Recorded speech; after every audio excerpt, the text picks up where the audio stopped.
신학을 공부하면은 성경만 공부하는 게 아니고 예수님 당시에 수많은 역사들 또 그 이웃 주변 나라들의 역사들까지 많이 살펴야 합니다. 예수님 당시에 특별히 팔레스타인 지역의 역사를 공부하지 않을 수가 없는 거죠. 또 초대교회가 로마를 배경으로 복음을 확산시켰기 때문에 그 로마라든지 또는 그리스까지 그 신화, 문화, 역사를 다 보아야 합니다.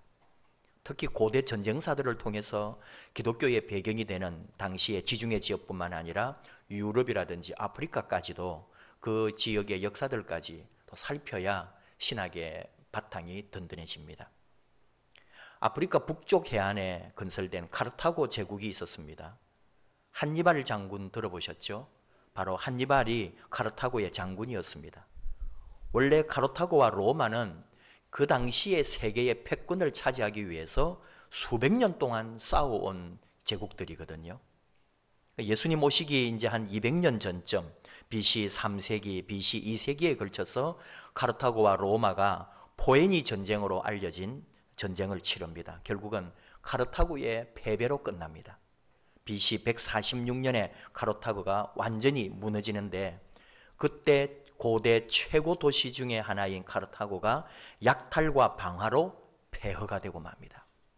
이때 남겨진 기록 중에 스키피오의 눈물이라고 하는 제목으로 알려진 유명한 일화가 있습니다. 불길에 휩싸인 카르타고를 바라보며 로마 군대는 환호성을 지르고 기쁨에 겨워 춤을 출 때에 바로 이 승리의 주역 로마군 사령관 스키피오 아옴밀리아누스가 불타는 카르타고를 바라보며 눈물을 흘리고 있었습니다. 장군, 로마 역사 최대의 업적을 이루시고 왜 우십니까? 부관의 질문에 스키피오가 이렇게 대답하죠. 가장 큰 적이 사라져버린 로마는 지금부터 자만과 승리의 혼미 속으로 빠져들 것이다. 국력은 점점 쇠약해질 것이고 우리도 카르타고와 같은 운명에 처하게 될 것이다. 언젠가 다가올 로마의 마지막을 생각하고 슬퍼하며 울고 있다. 이 스키피오의 할아버지가 또 장군입니다. 그 할아버지는 한니발과 전쟁했던 사람이에요. 한니발을 물리쳤던 사람이에요. 그러나 그때 카르타고를 약탈하거나 카르타고를 불태우지 않았습니다. 이분은 카르타고 존속론을 주장해서 도리어 로마 사람들로부터 욕을 들은 사람이에요. 그러나 그는 카르타고는 존속해야 한다고 주장했습니다. 왜냐하면 우리 로마는 긴장과 경계를 늦추지 않게 되고 타락하지 않게 되는 힘이 바로 저 카르타고에 있기 때문이다. 카르타고가 있기 때문에 우리는 긴장하고 준비하고 우리는 타락하지 않는다. 이런 가르침을 준 거죠. 스키피오는 할아버지의 가르침을 그대로 받았고 그리고 그걸 깨달았고 간직하고 있었던 거죠. 전쟁에 이겼지만 카르타고를 저렇게 완전히 폐허로 만드는 것에 대해서는 눈물이 났다는 거죠. 황제의 명예에 의해서 이 도시를 완전히 사라지게 하고 있지만 역사에서 이후에 우리 로마도 이렇게 되고 말 것이다. 언제 경쟁 대상이 사라지고 우리만 1인자로 군림하게 될 때. 카르타고의 항해술, 과학기술, 상인정신, 군사력은 그 당대의 최고였답니다. 그래서 여기에 맞서서 로마도 끊임없이 정치, 경제, 국방, 문화, 교육을 경쟁적으로 발전시켰다는 거죠. 그래서 로마도 발전했던 거예요. 그런데 이제는 경쟁자가 사라져버린 것입니다.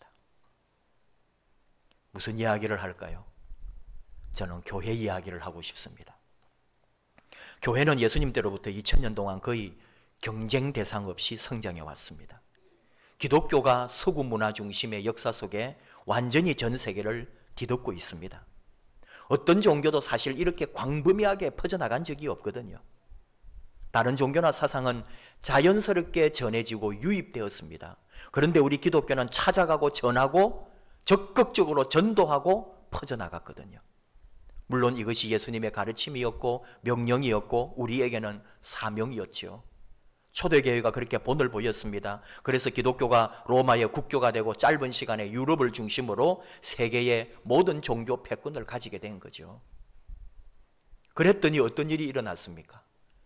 AD 500년부터 1500년까지 로마 가톨릭이라고 하는 제도교회가 자리를 잡습니다. 경쟁 대상이 없었습니다. 기독교를 위협하는 다른 종교나 사상이 없었다고요. 물론 어디나 국지적으로 지역적으로 문제는 있겠지만 전체적 틀에서 보면은 기독교에 대항할 만한 다른 세력이 없었단 말입니다. 종교적으로는. 그러니까 원래의 기독교가 가진 전도나 선교보다는 전통과 교리를 수호하려고 합니다. 종교적 부와 권력을 독점하는데 종교인들이 에너지를 다 쏟았습니다. 그러다 보니까 결국은 어떻게 됩니까? 로마 가톨릭에 대하여 아니요 하는 세력이 일어나게 되는 거죠. 바로 그 개혁 세력이 우리 개신교입니다. 종교개혁을 일으킨 루터를 비롯한 그 이후의 개혁교회들이죠. 개혁을 감행한 우리 개혁교회 쪽에서는 그 당시 로마 가톨릭의 침묵의 시간을 암흑기라고 말합니다. 중세 암흑기라고 평가를 하죠. 물론 로마 가톨릭은 그 말을 인정하지는 않습니다. 로마 가톨릭은 천주교를 말하는 거예요. 천주교도 물론 가만히 있지는 않았습니다. 그 세월 그 시간 동안에 어느 정도 선교도 했고요. 또 그 천주교회도 많이 확장해 갔죠. 그러나 그 천주교회가 지도자들이 했던 것을 보면은 성경과 예수님의 가르침과는 별개였다는 거죠. 우리는 지금 천주교 얘기하려고 하지는 않습니다. 왜냐하면 천주교회도 생각이 있고 거기도 학자들이 있고 거기도 앞서가는 분들이 있기 때문에 많이 반성하고 있고 새로운 길을 모색하고 있으니까요. 우리는 우리 얘기 이제 하려는 거죠. 종교개혁 이후에 올해 특별히 종교개혁 500주년이라고 그렇게 이제 많이 말을 듣게 될 텐데 그 종교개혁 이후에 500년 동안에 우리 개신교회가 어떤 모습으로 무엇을 하고 있느냐 이거예요. 우리 개신교는 종교개혁 이후에 나름대로 적극적이고 심지어 공격적 전도라는 말을 할 정도로 열심으로 전도했습니다. 특별히 1800년대에 그리고 1900년 초에 미국이나 호주나 유럽 등지에서 아시아 나라들이나 아메리카 또 뭐 아프리카나 이런 쪽으로 엄청나게 전도를 많이 합니다. 특히 또 그때는 어떤 시대냐 하면은 이 아시아에 있는 나라들이 문호를 개방할 때거든요. 드디어 이제 눈을 좀 뜨고 산업혁명 이후에 많은 세상에 눈이 뜨여지면서 외국과 교류하게 되고 아시아에 있는 나라들도 다른 서양 나라들과 교류하게 되고 일본이나 중국이나 다 그렇게 이제 외국의 문호를 개방할 때거든요. 그때 선교사님들도 같이 들어간 거죠.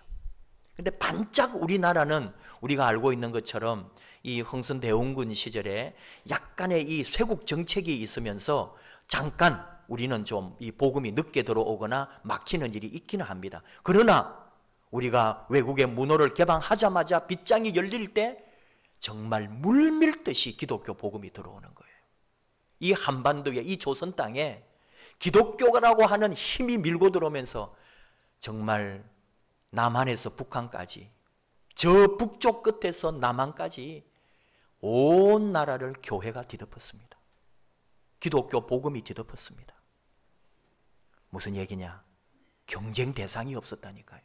종교 힘에 있어 이 기독교를 대항할 만한 힘이 없었어요. 근데 여러분 그게 오래된 것 같으냐? 이제 130년 된 거예요.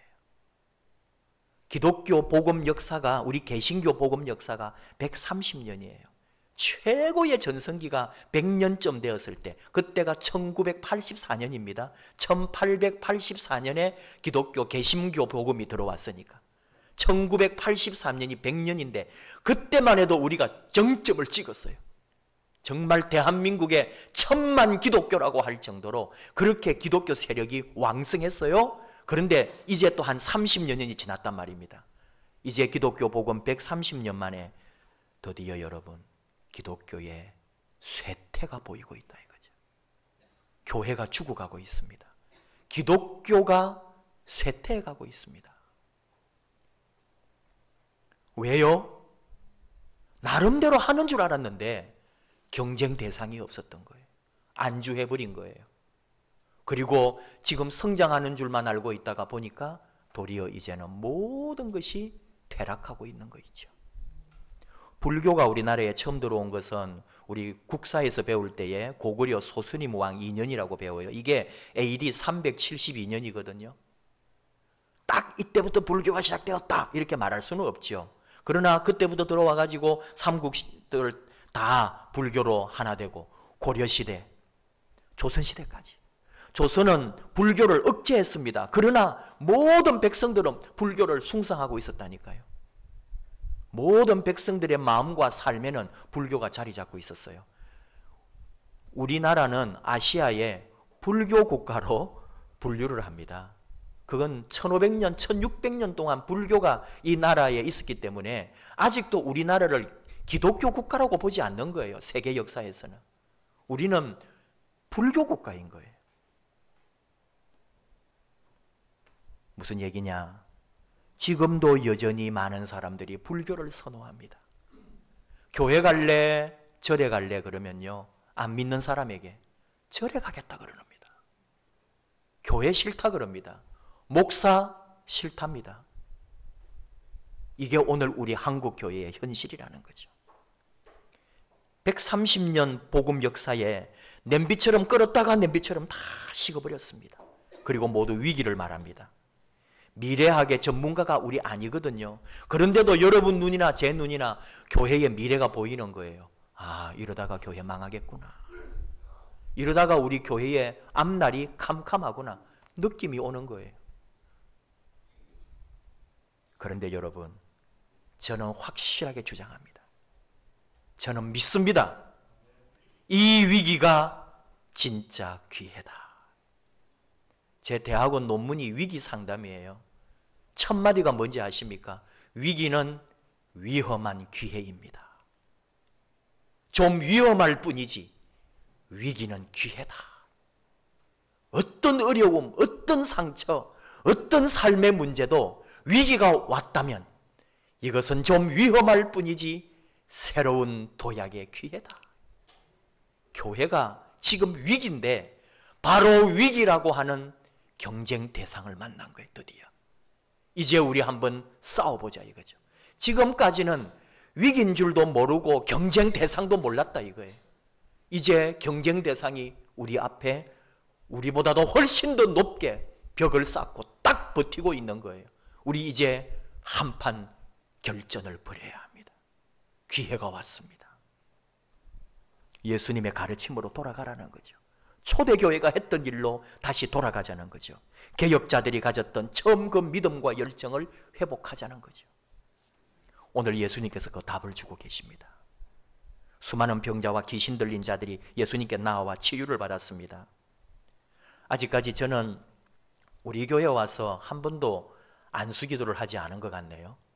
제가 저쪽 교회에 있을 때는 나름대로 안수기도도 좀 하고 아프신 분들 찾아오면 기도도 해주고 그리고 치료받는 분들이 계셔가지고 그분들은 또 그 치료받는 재미에 툭 하면 와서 목사님 기도해 주세요 해가지고 이 안수받고 또 나았다고 막 성도님들한테 자랑을 해가지고 이 사람 저 사람 막 오면은 저는 이제 고민이 돼가지고 막 얼마나 힘든지요. 그러나 저는 믿습니다, 여러분. 오늘도 지금 하나님의 치유의 역사는 교회에서 일어나고 있습니다.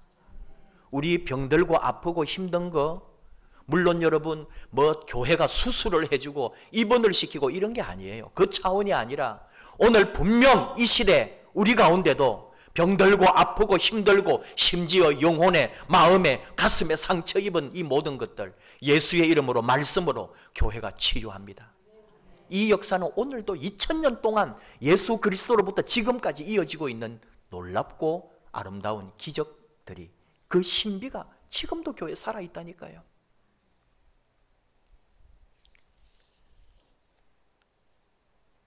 오늘 예수님께서 수많은 사람들을 이렇게 치유해 주시면서 쭉 같이 이제 보내고 있는 거죠. 근데 이 능력과 이 신비가 어디서 오느냐 하는 거예요. 이걸 우리가 보아야죠. 교회 가면은 뭐 병 낫는다더라. 교회 가면은 치료된다더라. 교회 가면은 문제가 해결된다더라. 그것만 말하지 말고 교회 갔는데 어떻게 하면은 그 일이 일어나는지 이걸 봐야 된다는 거죠. 오늘 말씀의 배경은 어떤 거냐면은 앞에 또 예수님께서 계속 병자들이나 이렇게 아픈 사람들 치료해 오고 있는 거예요. 그리고 특별히 시몬 베드로의 장모님이 열병으로 앓았기 때문에 그 병을 치료해 줍니다. 그리고 이제 32절에 저물어 해질 때에 하면서 이렇게 이제 사람들이 또 예수님께로 그 예수님이 있는 집으로 오거든요. 그 집이 어디냐 하면은 바로 시몬 베드로의 장모님 집이다. 이렇게 보는 거예요. 그리고 잠깐 안식일이었어요. 그리고 안식일이 끝난 저녁이 된 거죠. 여러분 아시죠? 안식일은 우리로 말하면은 금요일 밤부터 토요일 그 저녁 때까지예요. 금요일 저녁부터 토요일 저녁까지. 이게 안식일이란 말이에요. 지금도 유대인들은 그렇게 지켜요. 그래서 우리식으로 하면은 토요일 저녁부터 이제 안식일이 풀려요. 우리 여행을 가더라도 성지순례 가면은 그걸 잘 지켜줘야 돼요. 뭐 먹고 싶어도 기름을 넣으려고 그래도 안식일에 걸리면은 우리는 토요일이니까 좋다고 했는데 그 사람들은 쉬고 있는 거예요. 셔틀을 다 내려버렸어요. 유대인들도 좀 변질은 됐더라고요. 돈 벌려고 관광객들이 워낙 많으니까 안식일인데 셔틀을 올리고 장사를 하는 거 있죠.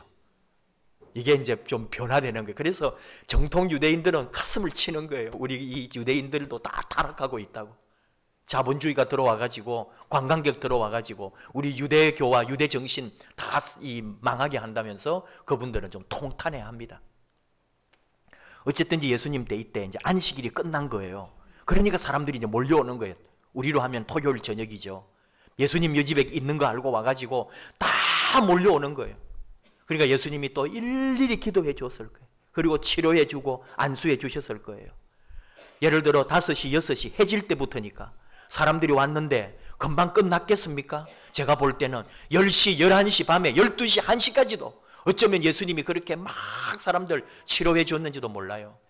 그러다가 잤겠죠? 근데 바로 35절이잖아요.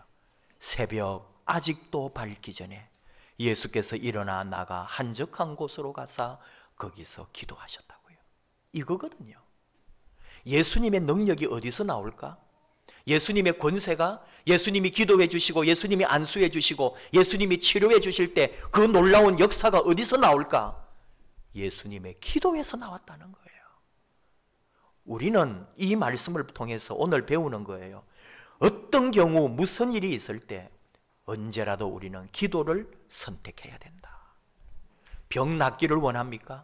내 가슴에 상처가 치유받기 원합니까? 우리 가정의 문제가 해결되기를 원합니까? 먼저 기도를 선택하라는 거예요. 기도하라는 거예요. 기도할 때에 하나님께서 함께 하시고 역사하시는 거죠. 이 기도의 사명을 우리에게 주신 거예요. 우리도 기도하라고. 저나 여러분 정말 변화되기 원하지 않습니까? 우리 가슴을 치고 후회하고 아파하는 게 뭘까요? 왜 내 인생은 이렇게 변하지 않을까? 나 좀 변하고 싶은데, 내 인생 좀 새롭게 되고 싶은데, 내 삶의 가치를 좀 바꾸고 싶은데, 내가 예수를 믿은 이상 예수 안에서 좀 새 사람으로 제대로 살고 싶은데 나는 왜 안 될까? 기도하지 않았기 때문인 거죠. 우리가 기도를 선택할 때 그 아름다운 역사는 우리가 꿈꾸고 소망하는 대로 그대로 이루어지는 것입니다. 근데 한 가지가 더 있어요. 오늘 예수님께서 이렇게 기도하시다가 제자들이 찾아왔거든요. 예수님, 사람들 또 왔습니다. 사람들은 밤에 또 다 못한 사람이 새벽부터 또 와가지고 또 기다리는 거예요. 그때 예수님 말씀하시죠. 우리가 다른 가까운 마을들로 가자. 38절. 거기서도 전도하리니 내가 이를 위하여 왔노라. 오늘 두 가지를 가르쳐 주셔요.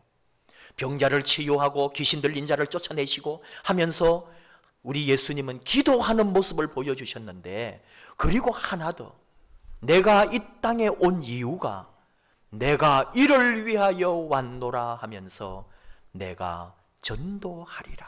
그렇게 말씀하시는 거예요. 물론 예수님 말씀하시는 전도하고 지금 우리의 전도, 이렇게 전해가지고 인도하고 사람들 데려오고 하는 전도는 조금 개념은 다릅니다. 예수님은 주님의 말씀 그리고 율법을 풀어준 그 진리를 깨우쳐준 전도였고, 우리가 말하는 것은 좀 더 구체적으로 예수 믿게 하고 사람을 인도해 오고 교회 등록을 시키고 하는 이런 건데, 그러나 그 본질은 같죠. 우리도 예수님의 말씀을, 예수님의 사랑을, 예수님의 가르침을 전해주는 거예요. 예수님이 그것 때문에 오셨대요. 내가 이 땅에 온 이유가 전도하러 위해서 오셨다는 거예요. 그러니까 결국은 우리도 전도하는 일에 함께 갈 수밖에 없는 거죠. 이것이 우리의 사명이니까. 오늘 제목을 여러분 한번 보십시오. 또 시작입니다. 이렇게 정했습니다. 왜 그랬을까요? 아마 짐작하시는 분은 얼른 짐작하실 거예요. 전도 대행진 계절이 왔구나. 죽었다. 누구를 전도하지 하면서 벌써 걱정할 거예요. 왜요?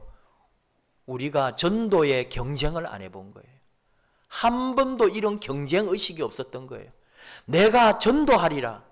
내가 기도하리라. 누구보다도 더 많이 기도하리라. 내가 누구보다도 더 열심으로 전도하리라. 이런 전도 경쟁의식, 기도 경쟁의식이 한 번도 없었던 거죠. 그러니 우리는 어느 날 기도가 죽어버렸고요. 어느 날 전도의 열정이 다 식어버린 거예요. 기도할 마음도 전도할 의지도 사라져버리지 않았는가. 또 시작입니다.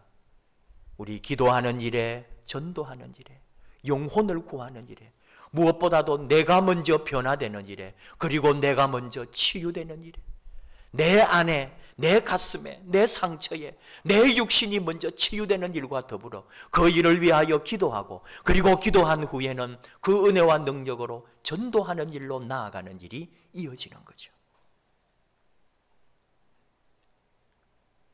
링컨 대통령 전기 작가 도리스는 이런 말을 했습니다. 하나님께서 링컨에게 위대한 사람이 될 만한 조건을 한 가지도 주시지 않았다. 다만 그에게 가난과 훌륭한 신앙의 어머니만을 주셨을 뿐이다. 이렇게 결론을 내렸어요. 이 링컨에 대하여 최고의 전문가가, 링컨의 전기를 쓴 사람이 링컨에 대하여 한마디로 한다면 이렇게 말할 수 있다고 한 거예요. 근데 요 뒤에 있는 게 뭔지 아십니까? 그래서 어머니로부터 받은 그 믿음으로 말미암아 링컨은 기도하는 사람이었어요. 백악관을 기도실로 만든 링컨이라는 책이 있잖아요. 그는 기도하는 사람이었습니다. 그래서 모든 일에 이겨낸 거죠. 이렇게 질문받습니다. 당신의 성공과 존경받는 비결이 무엇입니까? 링컨은 이렇게 말합니다. 다른 사람들보다 실패를 많이 경험했기 때문입니다. 실패할 때마다 실패에 담겨진 하나님의 뜻을 배웠고 그것을 징검다리로 활용했습니다. 사단은 나에게 실패할 때마다 이제 너는 끝장이라고 속삭였습니다. 그러나 하나님은 내가 실패할 때마다 이번 실패를 거울 삼아 더 큰 일에 도전하라고 하셨습니다. 나는 사단의 속삭임보다 하나님의 음성에 귀를 기울였습니다. 그래서 기도했습니다. 이 링컨이거든요. 기도하고 그 기도의 능력으로 일어나 결국은 예수 그리스도의 복음을, 은혜를, 말씀을 전하는 자리로 가게 되는 거죠. 또 시작입니다.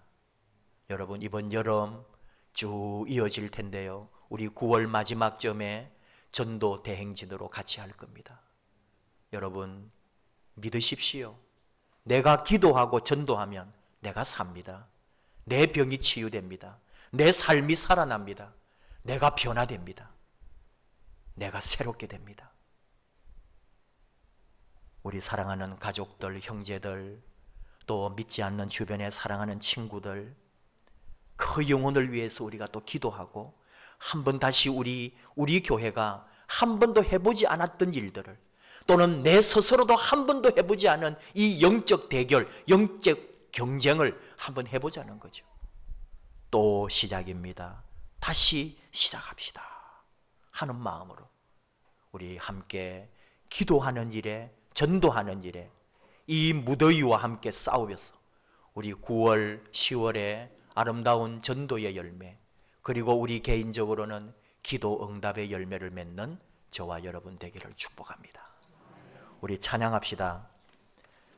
예수 이름이 온 땅에 울려 퍼지기 원합니다. 우리 교회에 주의 이름이 퍼지고 주의 이름을 노래하고 그리하여 예수 그리스도의 복음을 전하는 교회, 온 땅에 우리 석수동에 우리 안양에 주 예수의 복음으로 가득하도록 우리 함께 나아갑시다. 예수 이름이 온 땅에 퍼져가기를 원합니다.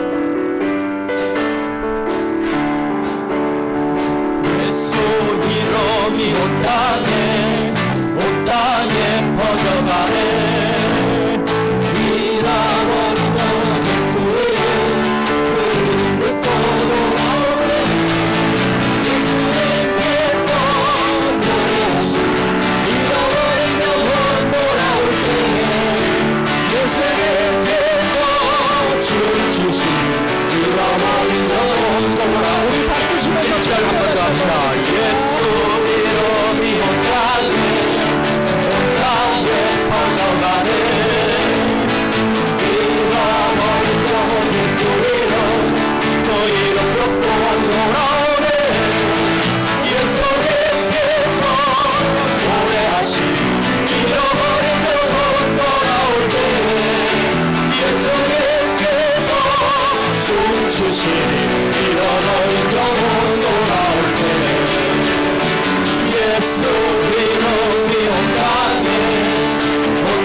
기도합니다. 하나님 아버지, 감사합니다. 기도와 전도가 항상 함께 있는 줄 압니다. 기도함으로 내가 먼저 치유되기 원합니다. 오늘도 살아계신 주 예수님의 능력이, 주 예수님의 이름의 권세가 우리를 치료할 줄을 믿습니다. 우리 문제를 해결할 줄 믿습니다. 내 안에 말할 수 없는 모든 고통이 풀려날 줄 믿습니다. 나를 짓누르는 악한 세력들이 예수의 이름으로 물러날 줄 믿습니다. 우리가 기도할 때에, 우리가 깨어있을 때 그 능력이 우리 안에 있는 줄 압니다. 우리 주님의 능력이, 주의 이름이 우리 가운데 역사해 주시옵소서. 그리고 우리가 전도하기 원합니다. 복음 전하기 원합니다. 사랑 나누기 원합니다. 내 몸과 마음 다하여 섬기기를 원합니다. 우리 주님의 그 놀라운 이름과 은혜를 간증하기 원합니다. 아직도 주님을 모르거나 또 주님 믿다가 낙심한 사람들, 사랑하는 형제 자매들에게 예수의 은혜를, 예수님의 말씀을, 예수님의 이름을 전해주고, 그리하여 온 땅에 우리 주님의 이름과 영광이 가득하도록, 우리에게 역사하신 예수님이 사랑하는 이들에게도 역사하시는 놀라운 일들이 우리 가운데 일어나도록 아버지 함께하여 주시옵소서. 예수님 이름으로 기도하옵나이다. 아멘.